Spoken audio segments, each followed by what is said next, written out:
మన దేశంలో తోపు తురుము ఇంకా అవ్వల్దార్ బ్రిడ్జిల గురించి చెప్పాలంటే గట్టిగా ఓ 3-4 ఉంటుండొచ్చు. అందులో కలకత్తా పట్టణంలో ఉన్న హౌరా బ్రిడ్జి, బొంబాయిలో ఉన్న బాంద్రావర్లి సీ బ్రిడ్జి, ఏపీలో గోదావరి నది మీద కట్టిన ఆర్చి బ్రిడ్జి, ఇంకా జమ్మూ కాశ్మీర్లో కట్టిన చినాబ్ రైల్ బ్రిడ్జి. గిట్లా ఇప్పటిదాకా తోపు బ్రిడ్జిలు అంటే గివ్వే అనుకున్నాం గానీ వీటి దంటకు ఇంకోటి వచ్చింది. మరి అది ఎక్కడ కట్టిర్రు, ఎందుకంత పేరుకెక్కిందో గీ ముచ్చట చూడుర్రి.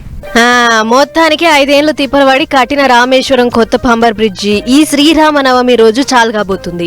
ప్రధాని మోడీ సారు పంబన్ కాడ్ నుంచి కట్టుకొచ్చి వర్చువల్ గా చాలు చేస్తారని అధికారులు అంటుర్రు. అటెంక రామేశ్వరం కాడ్ నుంచి తాంబారానికి రైల్ సర్వీస్ చాలవుతుందట.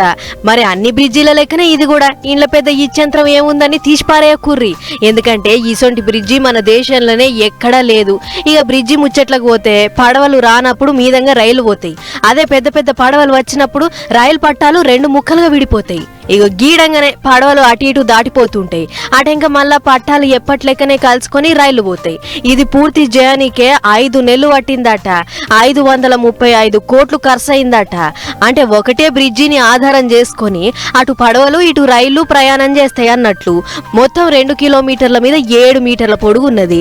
660 టన్నుల ఇనుమ వాడి 72.5 మీటర్ల ఎత్తుతోని కట్టిర్రు. ఎంత పెద్ద అలలొచ్చినా కూడా ఏం కాకుండా కిందంగా ఇనుపై పెద్ద పెద్ద దూలాలు పెట్టిర్రు. అయితే పక్క పంటున్న పాత బ్రిడ్జి గట్టి 100 ఏళ్ళు అయిందట.